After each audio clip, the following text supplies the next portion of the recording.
I want to talk to you about tonight is, strictly speaking, not on the character of physical laws, because one might imagine, at least, that one's talking about nature when one's talking about the character of physical laws. But I don't want to talk about nature, but rather how we stand relative to nature now. I want to tell you what we think we know, and what there is to guess, and how one goes about guessing it. Someone suggested that it would be ideal if, as I went along, I would slowly explain how to guess the laws and then create a new law for you right as I went along. I don't know whether I'll be able to do that. But first, I want to tell about what the present situation is, what it is that we know about the physics. You think that I've told you everything already, because in all the lectures I told you all the great principles that are known. But the principles must be principles about something. The principles that I just spoke of, the conservation of energy, is the energy of something, and quantum mechanical laws are quantum mechanical principles about something, and all these principles added together still doesn't tell us what the content is of the nature, that is what we're talking about. So I will tell you a little bit about the stuff on which all these principles are supposed to have been working. First of all is matter, and remarkably enough, all matter is the same. The matter of which the stars are made is known to be the same as the matter on the Earth by the character of the light that's emitted by those stars. They give a kind of fingerprint by which you can tell that's the same kind of atoms in the stars as on the Earth. The same kind of atoms appear to be in living creatures as in non-living creatures. Frogs are made out of the same goop in different arrangement than rocks. So that makes our problem simpler. We have nothing but atoms, all the same everywhere. And the atoms all seem to be made from the same general constitution. They have a nucleus, and around the nucleus there are electrons.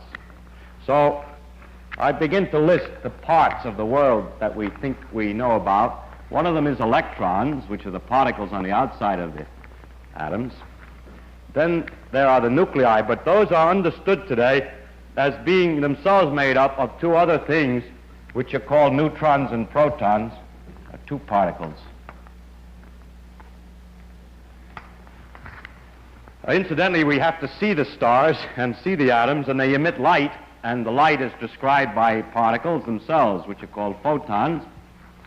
And at the beginning we spoke about gravitation, and if the quantum theory is right, then the gravitation should have some kind of waves which behave like particles too, and they call those gravitons. If you don't believe in that, just read gravity here. The same. Now, finally, I did mention that in what's called beta decay, in which a neutron can disintegrate into a proton and an electron and a neutrino, or alien antineutrino, there's another particle here, a neutrino. In addition to all the particles that I'm listing, there are, of course, all the antiparticles, but that's just a quick statement and takes care of doubling the number of particles immediately. But there's no complications. Now, with the particles that I've listed here, all of the low-energy phenomena, all of, in fact, ordinary phenomena that happen everywhere in the universe as far as we know, with the exception of here and there some very high-energy particle does something, or in the laboratory we've been able to do some peculiar things, but if we leave out those special cases, all ordinary phenomena are presumably explained by the action and the motions of these things, these kind of things. For example, life itself is supposedly made, understandable in principle from the action of movements of atoms, and those atoms are made out of neutrons, protons, and electrons. I must immediately say that when we say we understand it in principle, I only mean that we think we would, if we could figure everything out, find that there's nothing new in physics to be discovered in order to understand the phenomena of light. Or, for instance, for the fact that the stars emit energy, solar energy, or stellar energy, is presumably also understood in terms of nuclear reactions among these particles and so on. And all kinds of details of the way atoms behave are accurately described in this kind of, with this kind of model, at least as far as we know at present. In fact, I can say that in this range of phenomena today, as far as I know, there are no phenomena that we are sure cannot be explained this way, or even that there's deep mystery about. This wasn't always possible. There was, for instance, for a while, a phenomenon called superconductivity. There still is the phenomenon, which is that metals conduct electricity without resistance at low temperatures, and it was not at first obvious that this was a consequence of the known laws with these particles, but it turns out that it has been thought through carefully enough, and it's seen, in fact, to be a consequence of known laws. There are other phenomena, such as extrasensory perception, which cannot be explained by this known knowledge of physics here, and it is interesting, however, that that phenomenon has not been well established, and that we cannot guarantee that it's there. So if it could be demonstrated, of course that would prove that the physics is incomplete, and therefore it's extremely interesting to physicists, whether it's right or wrong, and many, many experiments exist which show it doesn't work. The same goes for astrological influences. If it were true that the stars could affect the day that it was good to go to the dentist, then, as in America we have that kind of astrology, then it would be wrong. The physics theory would be wrong, because there's no mechanism understandable in principle from these things that would make it go. And that's the reason that there's some skepticism among scientists with regard to those ideas. On the other hand, in the case of hypnotism, at first it looked like that also would be impossible when it was described incompletely, but now that it's known better, it is realized that it is not absolutely impossible that hypnosis could occur through normal physiological but unknown processes. It doesn't require some special new kind of force. Now, today, although the knowledge of the theory of what goes on outside the nucleus of the atom seems precise and complete enough, in the sense that, given enough time, we can calculate anything as accurately as it can be measured. It turns out that the forces between neutrons and protons, which constitute the nucleus, are not so completely known and are not understood at all well. And that's what I mean by that, is that we do not today understand the forces between neutrons and protons to the extent that if you wanted me to, and gave me enough time and computers, I could calculate exactly the energy levels of carbon or something like that, because we don't know enough about that, although we can do the corresponding thing for the energy levels of the outside electrons of the atom. We cannot for the nuclei. So the nuclear forces are still not understood very well. Now, in order to find out more about that, experimenters have gone on, and they have to study phenomena at very high energy, where they hit neutrons and protons together at very high energy and produce peculiar things. And by studying those peculiar things, we hope to understand better the forces between neutrons and protons. Well, a Pandora's box has been opened by these experiments, although all we really wanted was to get a better idea of the forces between neutrons and protons. When we hit these things together hard, we discover that there are more particles in the world. And as a matter of fact, in this column, there was plus over 4 dozen other particles have been dredged up in an attempt to understand these. And these 4 dozen other are put in this column because they're very relevant to the neutron-proton problem. They interact very much with neutrons and protons, and they got something to do with the force between neutrons and protons. So we've got a little bit too much.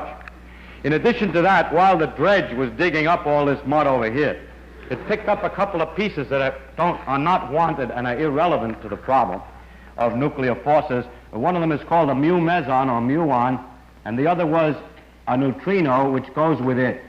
There are 2 kinds of neutrinos, one which goes with the electron and one which goes with the mu meson. Incidentally, most amazingly, all the laws of the muon and its neutrino are now known as far as we can tell experimentally. The law is they behave precisely the same as the electron and its neutrino, except that the mass of the mu meson is 207 times heavier than an electron, and that's the only difference known between those objects. But it's rather curious, but I can't say any more because nobody knows any more.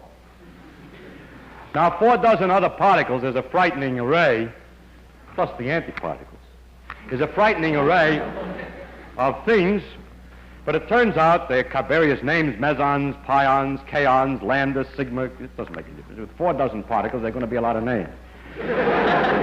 But it turns out that these particles come in families, so it helps us a little bit. Actually, some of these so-called particles last such a short time that there are debates whether it's in fact possible to define their very existence, whether there's a particle or not, but I won't enter into that debate. In order to illustrate the family idea, I take the two-part cases of a neutron and a proton. The neutron and proton have the same mass within 0.1% or so. One is 1836, the other is 1839 times as heavy as an electron, roughly, if I remember the numbers very.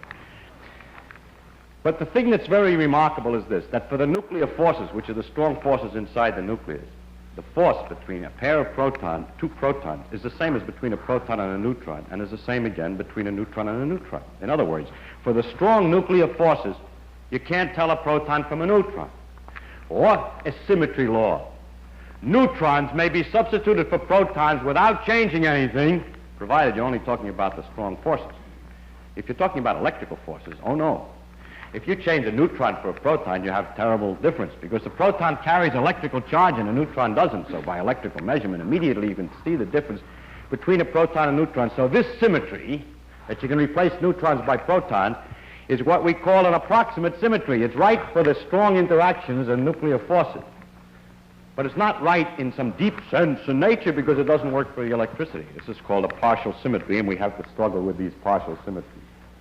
Now, the families have been extended. It turns out that the substitution neutron-proton can be extended to substitution over a wider range of particles, but the accuracy is still lower. You see, that neutrons can always be substituted for protons is only approximate. It's not true for electricity.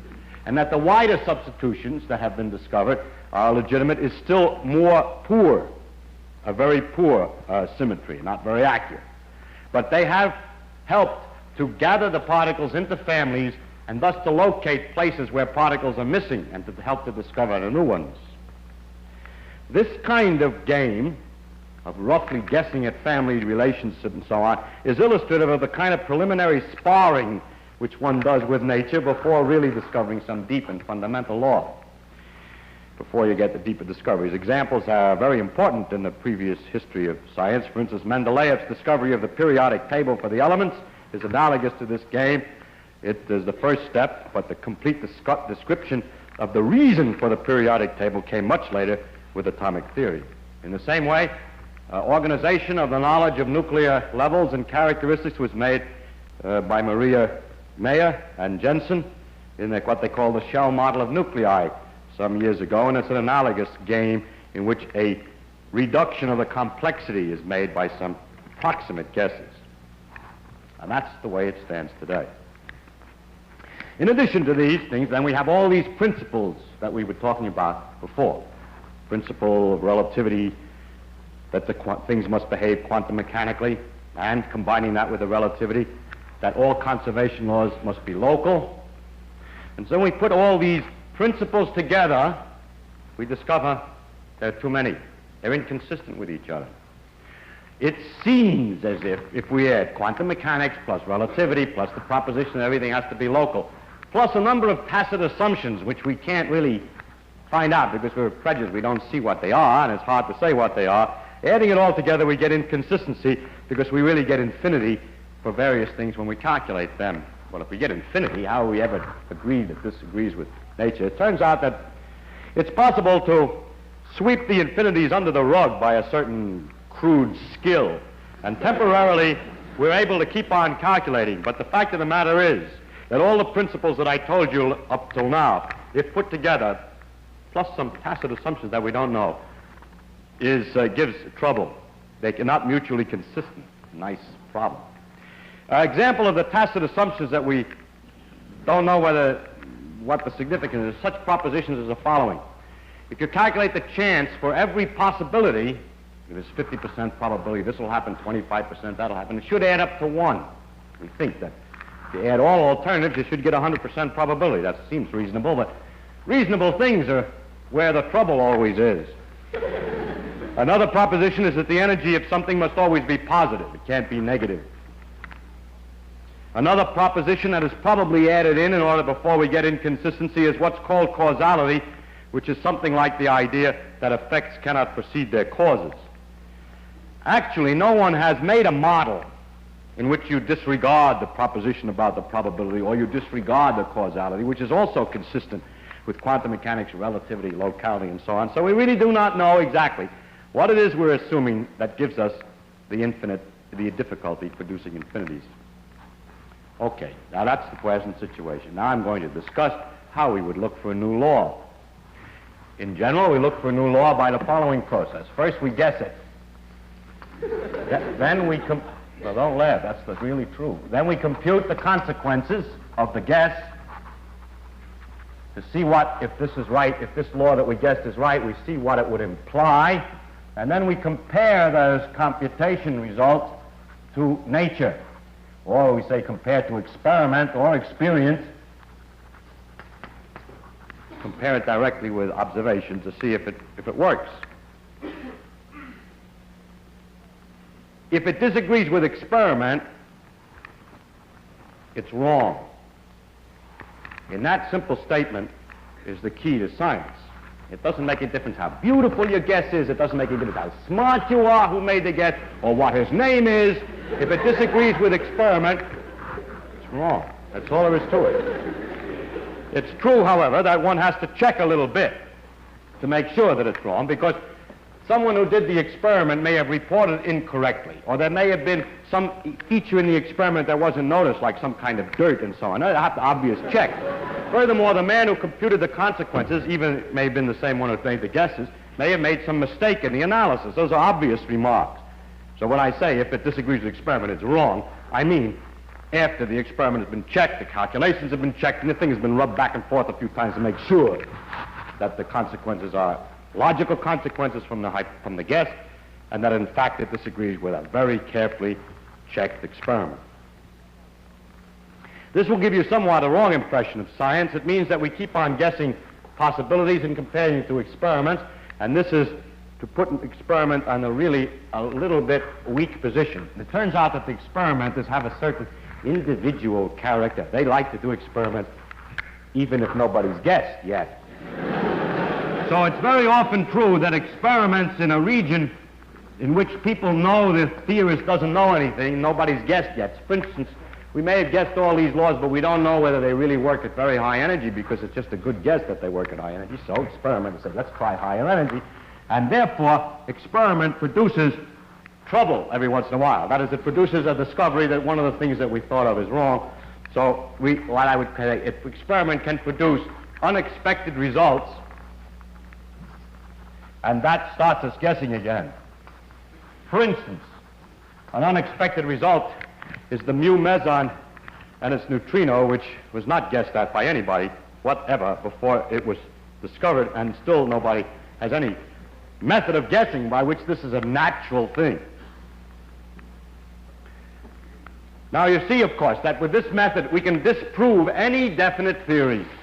You have a definite theory, a real guess from which you can really compute consequences which could be compared to experiment, and in principle we can get rid of any theory. We can always prove any definite theory wrong. Notice, however, we never prove it right. Suppose that you invent a good guess, calculate the consequences, and discover that every consequence that you calculate agrees with experiment. The theory is then right? No, it is simply not proved wrong.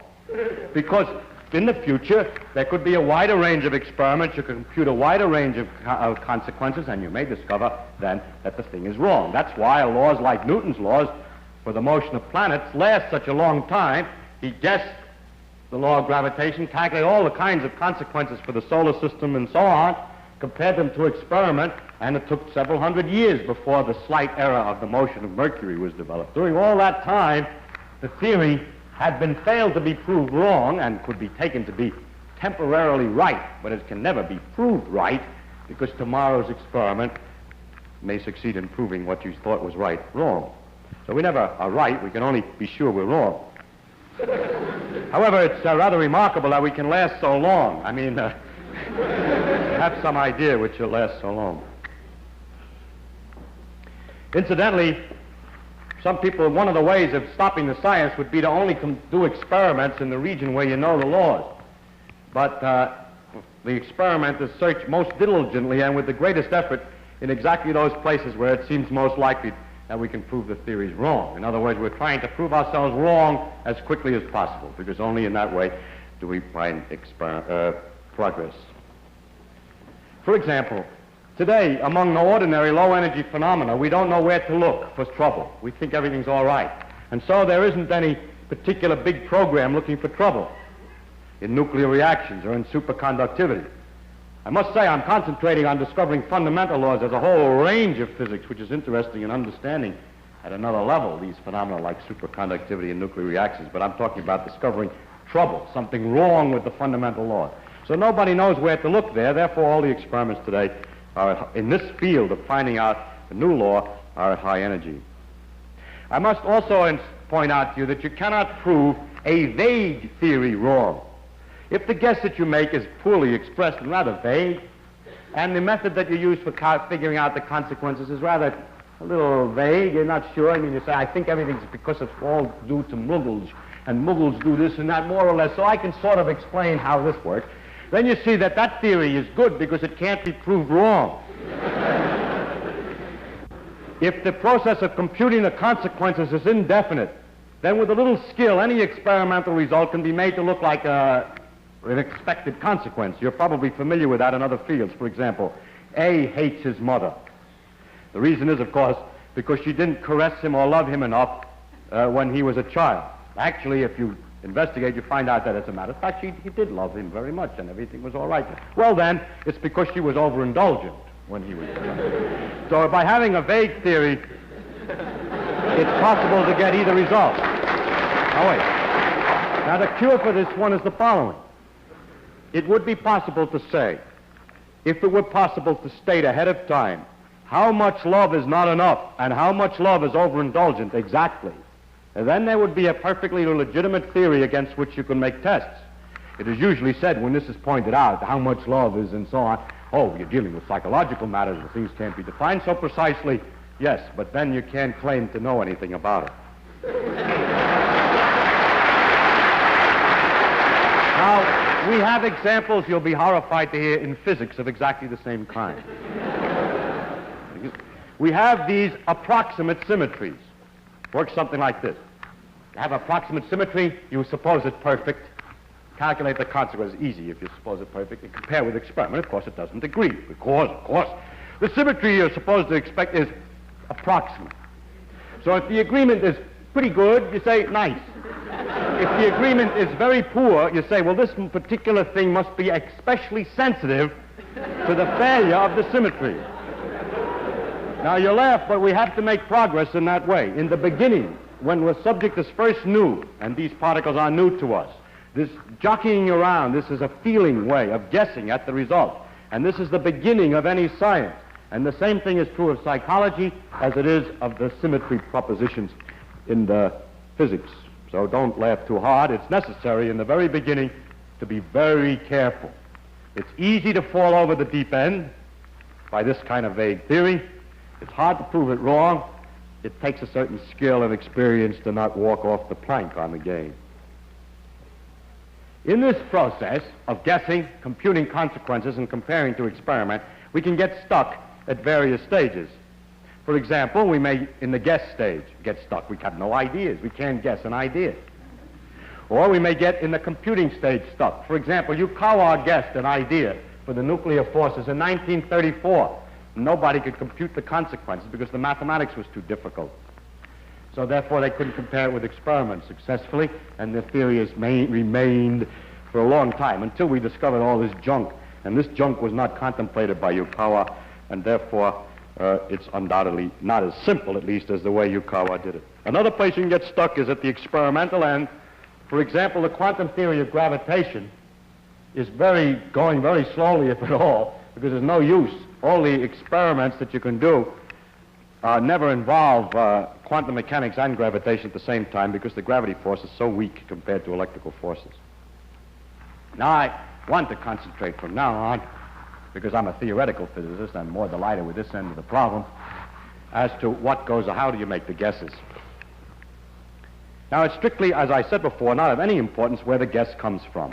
It's only important that it should agree with experiment, and that it should be definite as possible, as definite as possible. What you say then is very simple. We've set up a machine, a great computing machine, which has a random wheel in it that makes a succession of guesses. And each time it guesses a hypothesis about how nature should work, computes immediately the consequences and makes a comparison to a list of experimental results it has at the other end. In other words, guessing is a dumb man's job. Actually, it's quite the opposite, and I will try to explain why. The first problem is how to start. You see, I'll start with all the known principles. But the principles that are all known are inconsistent with each other. So something has to be removed. So we get a lot of letters from people. We're always getting letters from people who are insisting that we ought to make holes in our guesses as follows. You see, you make a hole to make room for a new guess. Somebody says to you, people always say space is continuous, but how do you know when you get to a small enough dimension that there really are enough points in between? It isn't just a lot of dots separated by little distances. Or they say, you know those quantum mechanical amplitudes that you told me about, they're so complicated and absurd. What makes you think those are right? Maybe they aren't right. I get a lot of letters with such content, but I must say that such remarks are perfectly obvious and are perfectly clear to anybody who's working on this problem, and it doesn't do any good to point this out. The problem is not what might be wrong, but what might be substituted precisely in place of it.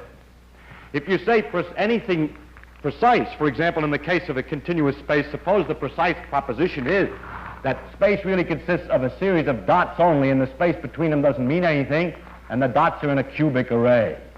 Then we can prove that immediately is wrong. That doesn't work. You see, the problem is not to change or to say something might be wrong, but to replace it by something, and that is not so easy. As soon as any real, definite idea is substituted, it becomes almost immediately apparent that it doesn't work. Secondly, there's an infinite number of possibilities of these simple types. It's something like this. You're sitting working very hard. You've worked for a long time trying to open a safe. And some Joe comes along who doesn't know anything about what you're doing or anything except that you're trying to open a safe. He says, why don't you try the combination 10, 20, 30? Because you're busy. You're trying a lot of things. Maybe you already tried 10, 20, 30. Maybe you know that the middle number is already 32 and not 20. Maybe you know that, as a matter of fact, this is a 5-digit combination. There we have. So these letters don't do any good, and so please don't send me any letters trying to tell me how the thing is going to work. I read them to make sure that I haven't already thought of that. But it takes too long to answer them because they usually in the class try 10, 20, 30.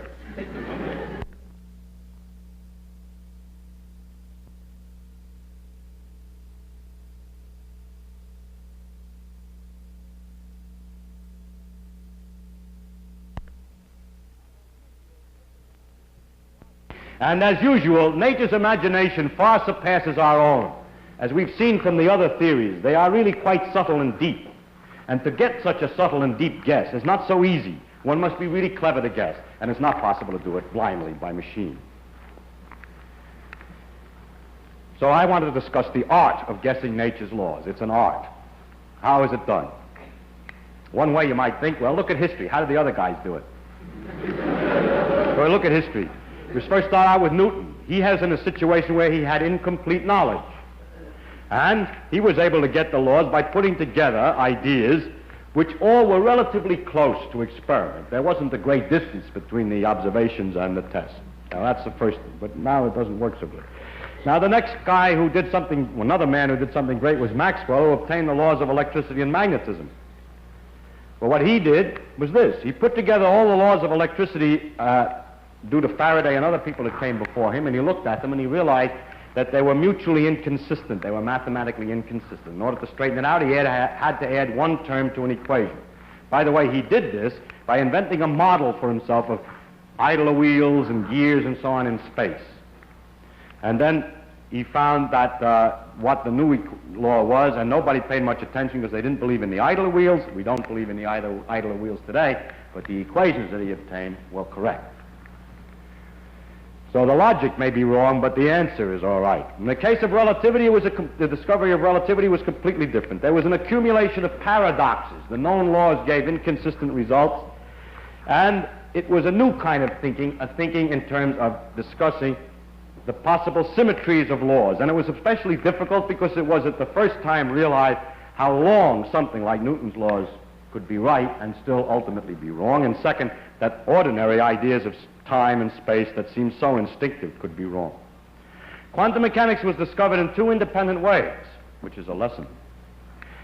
There again, and even more so, an enormous number of paradoxes were discovered experimentally, things that absolutely couldn't be explained in any way by what was known.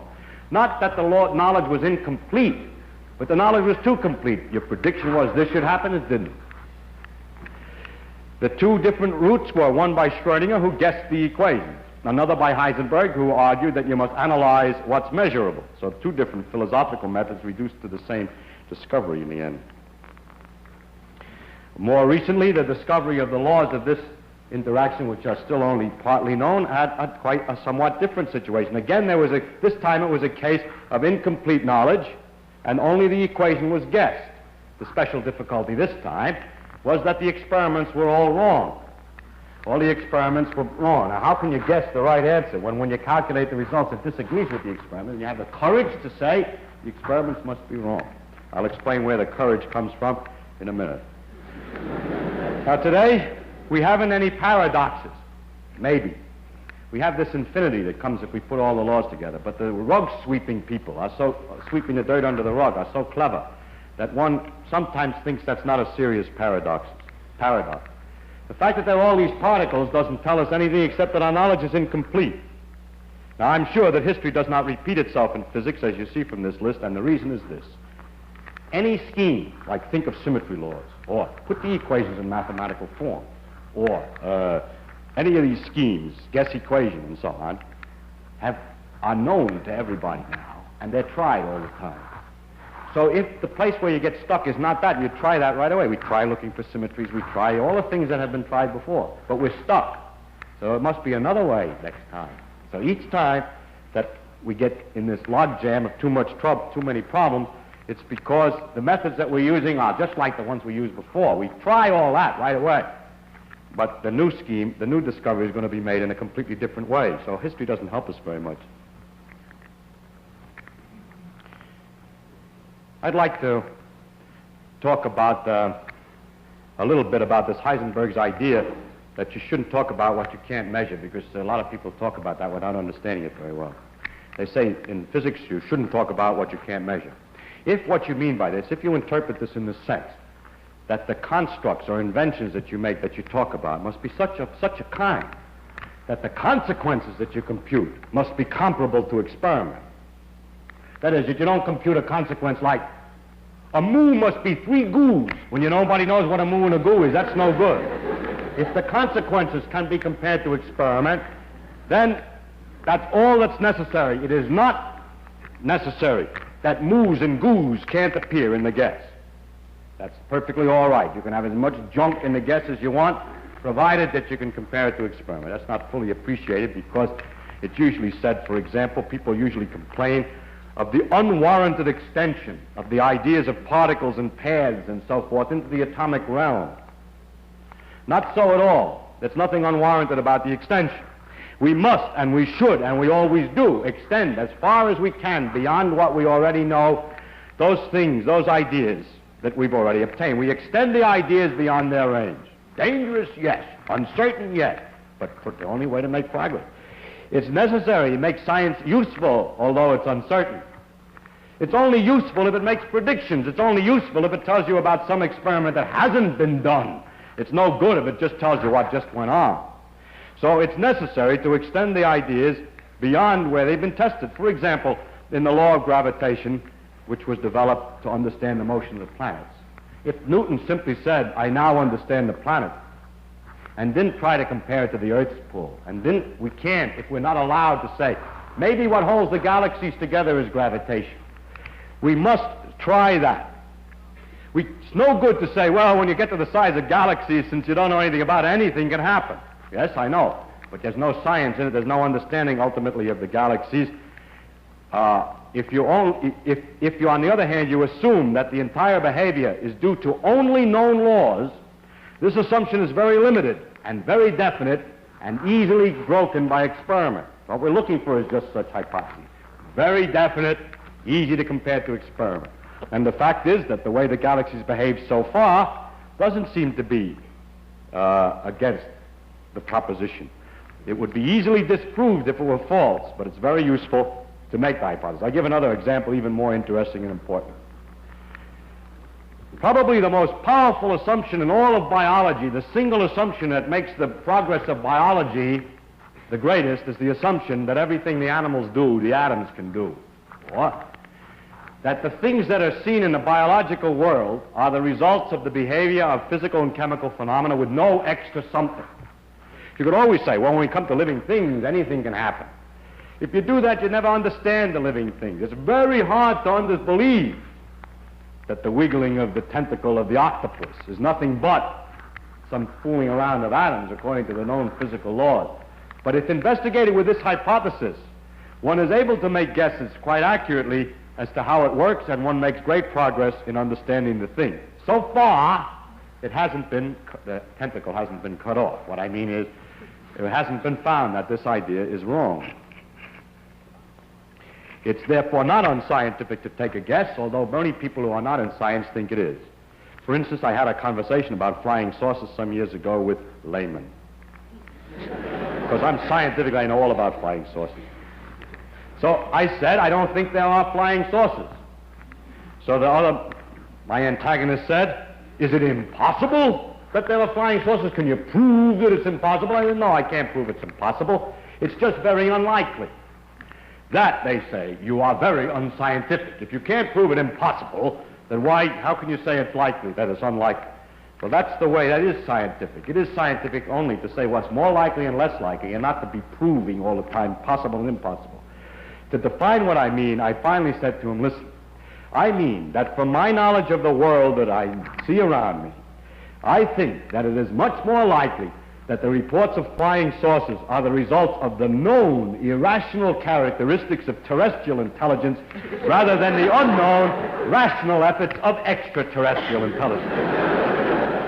It's just more likely, that's all. And it's a good guess.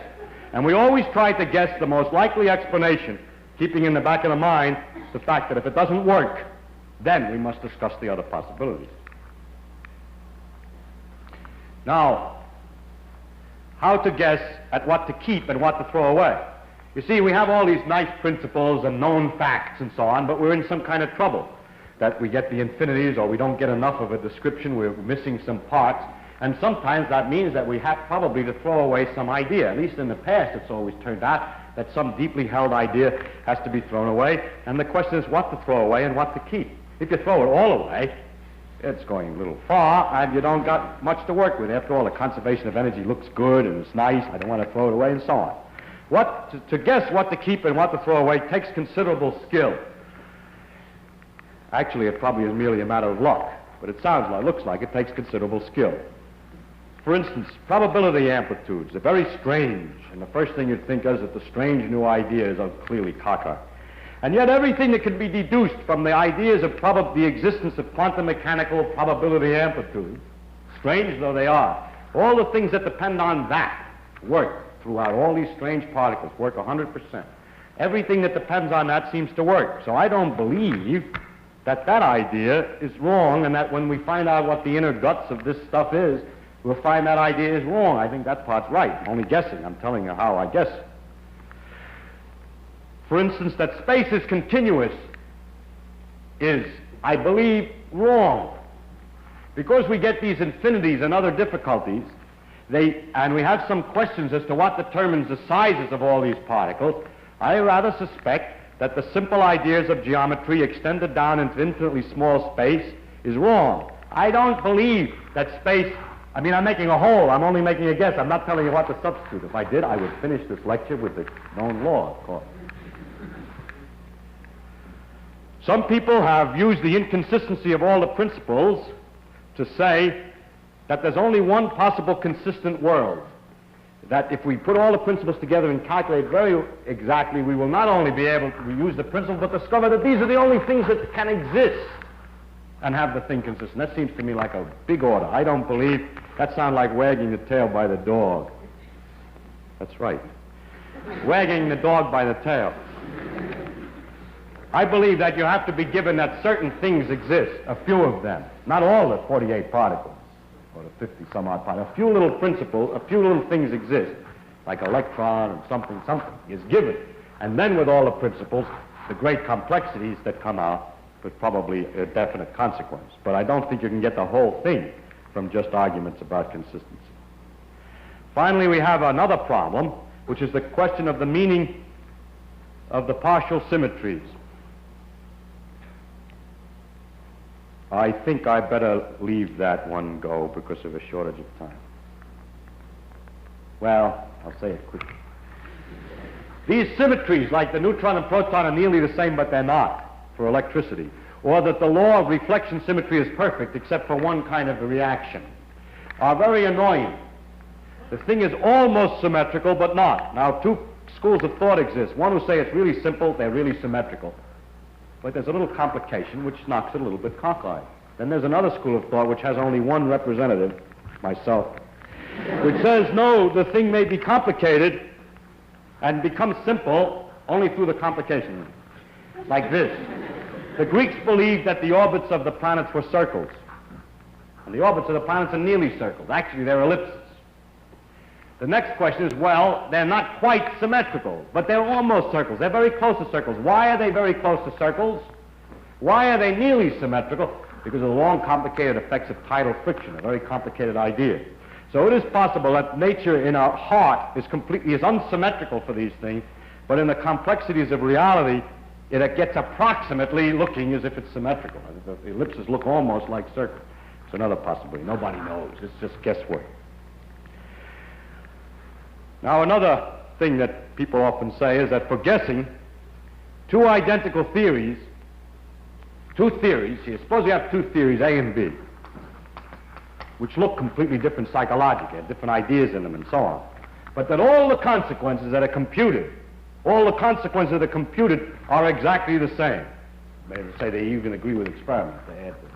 The point is, though, that the two theories, although they sound different at the beginning, have all consequences the same. It's easy usually to prove that mathematically by doing a little mathematics ahead of time to show that the logic from this one and this one will always give corresponding consequences. Suppose we have two such theories, how are we going to decide which one is right? No way, not by science, because they both agree with experiment to the same extent. There's no way to distinguish one from the other. So two theories, although they may have deeply different ideas behind them, may be mathematically identical, and usually people say then in science one doesn't know how to distinguish them, and that's right. However, for psychological reasons, in order to guess new theories, these two things are very far from equivalent, because one gives a man different ideas than the other. By putting the theory in a certain kind of framework, you get an idea what to change, which would be something, for instance, in theory A that talks about something that you say, I'll change that idea in here. But to find out what the corresponding thing is you're going to change in here may be very complicated. It may not be a simple idea. In other words, a simple change here makes maybe a very different theory than a simple change there. In other words, although they're identical before they're changed, there are certain ways of changing one which look natural, which don't look natural in the other. And therefore, psychologically, we must keep all the theories in our head. And every theoretical physicist that's any good knows 6 or 7 different theoretical representations for exactly the same physics, and knows that they're all equivalent, and that nobody is ever going to be able to decide which one is right at that level, but he keeps them in his head hoping that they'll give him different ideas for guessing. Incidentally, that reminds me of another thing, and that is that the philosophy or the ideas around the theory, a lot of ideas, you say, I believe there is a space-time or something like that in order to discuss your analysis, that these ideas change enormously when there are very tiny changes in the theory. In other words, for instance, Newton's ideas about space and time agreed with experiment very well. But in order to get the correct motion of the orbit of Mercury, which was a tiny, tiny difference, the difference in the character of the theory with which you started was enormous. Reason is, these are so simple and so perfect. They produce definite results. In order to get something to produce a little different result, it has to be completely different. You can't make imperfections on a perfect thing. You have to have another perfect thing. So the philosophical ideas between Newton's theory of gravitation and Einstein's theory of gravitation are enormous. The differences, rather, are enormous. What are these philosophies? These philosophies are really tricky ways to compute consequences quickly. A philosophy, which is sometimes called an understanding of the law, is simply a way that a person holds the laws in his mind so as to guess quickly at consequences. Some people have said, and it's true, for instance, in the case of Maxwell's equations and other equations, never mind the philosophy, never mind anything of this kind, just guess the equations. The problem is only to compute the answers so that they agree with experiment, and is not necessary to have a philosophy or argue or words about the equation. That's true in a sense, yes and no. It's good in the sense you may be, if you only guess the equation, you're not prejudicing yourself and you'll guess better. On the other hand, maybe the philosophy helped you to guess. It's very hard to say. For those people who insist, however, that the only thing that's important is that the theory agrees with experiment, I would like to make an imaginary discussion between a Mayan astronomer and his student. The Mayans were able to calculate with great precision the predictions, for example, for eclipses and the position of the moon in the sky, the position of Venus, and so on. However, it was all done by arithmetic. You count certain numbers, you subtract some numbers, and so on. There was no discussion of what the moon was. There wasn't even a discussion of the idea that it went around. There was only calculate the time when there would be an eclipse or the time when it would rise, the full moon, and when it would rise half moon, and so on. Just calculating only. Suppose that a young man went to the astronomer and said, I have an idea. Maybe those things are going around, and there are balls of rocks out, like rocks out there. We could calculate how they move in a completely different way than just calculate what time they appear in the sky and so on. So of course, the Mayan astronomer would say, yes, how accurate can you predict eclipses? He said, I haven't developed the thing very far. He says, but we can calculate eclipses more accurately than you can with your model, and so you must not pay any attention to this because the mathematical scheme is better.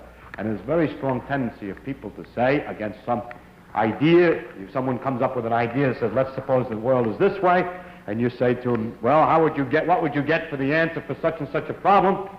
And he says, I haven't developed it far enough. And you say, well, we have already developed it much further, and we can get the answers very accurately. So it is a problem as to whether or not to worry about philosophies behind ideas.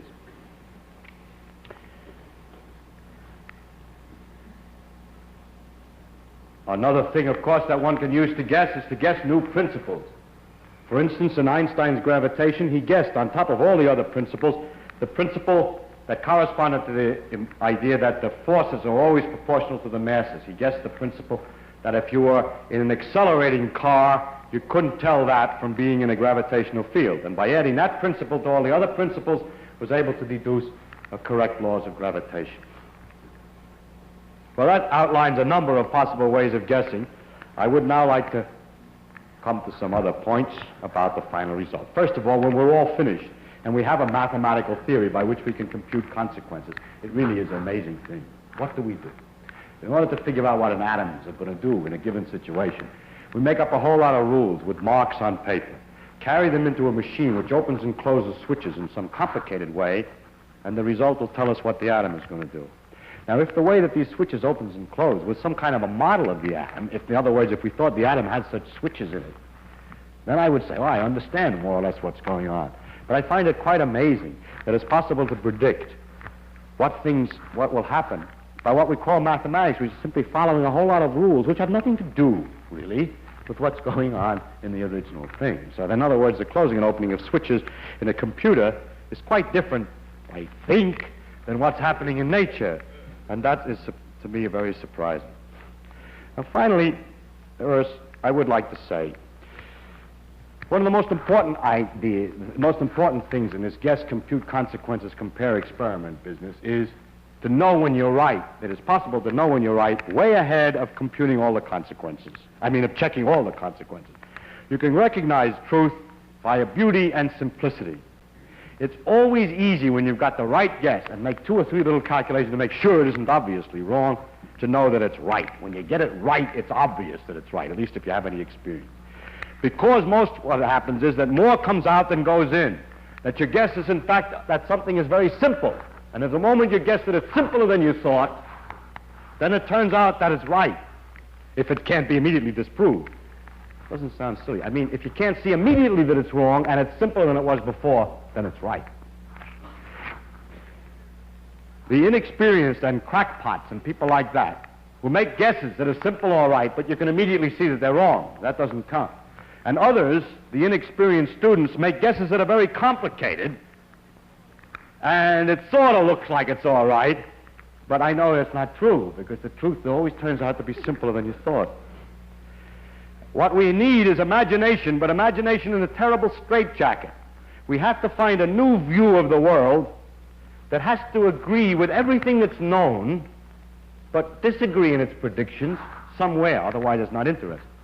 And in that disagreement, agree with nature. If you can find any other view of the world which agrees over the entire range where things have already been observed, but disagrees somewhere else, you've made a great discovery. Even if it doesn't agree with nature, it's darn hard.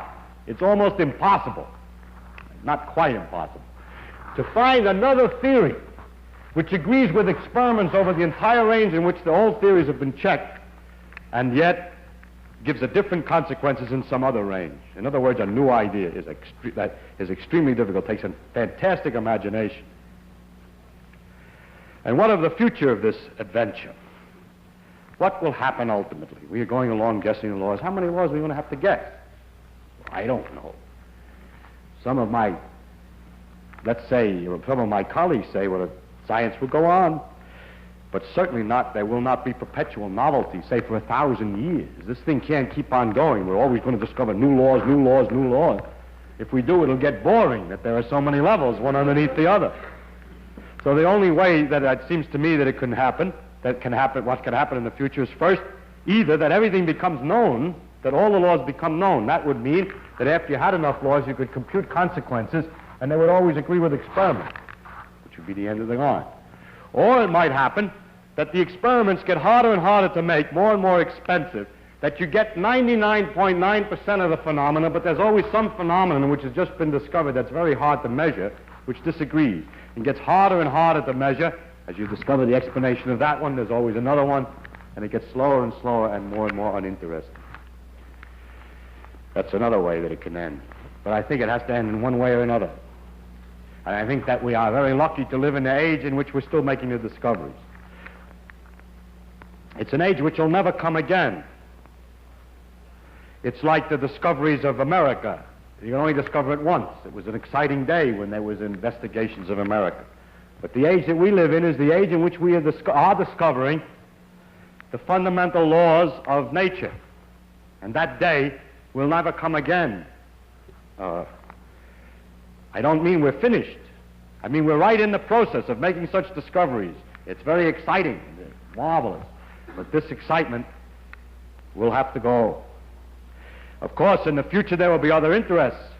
There will be interests of the connection of one level of phenomena to another, phenomena in biology and so on, all kinds of things. Or if you're talking about explorations, exploring planets and other things. But there will not still be the same thing as we're doing now. It'll be just different interests. Another thing that will happen is that if all is known, ultimately, if it turns out all is known or it gets very dull, the vigorous philosophy and the careful attention to all these things that I've been talking about will gradually disappear. The philosophers who are always on the outside making stupid remarks will be able to close in, because we can't push them away by saying, well, if you were right, you'd be able to guess all the rest of the laws. Because when they're all there, they'll have an explanation for it. For instance, there are always explanations to why the world is three-dimensional. Well, there's only one world, and it's hard to tell if that explanation is right or not. So if everything were known, there would be some explanation about why those are the right laws. But that explanation will be in a frame that we can't criticize by arguing that that type of reasoning will not permit us to go further. So there will be a degeneration of the ideas, just like the degeneration that great explorers feel occurs when tourists begin moving in on the territory.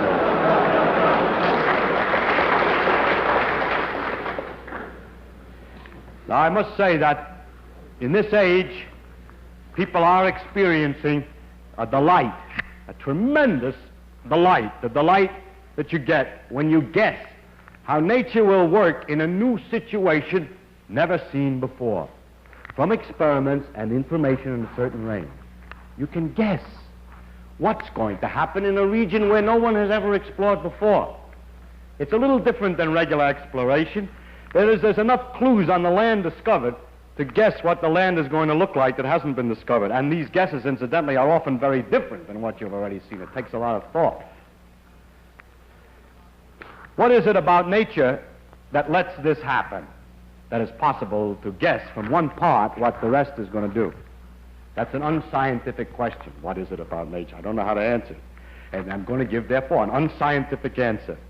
I think it is because nature has a simplicity and, therefore, a great beauty. Thank you very much.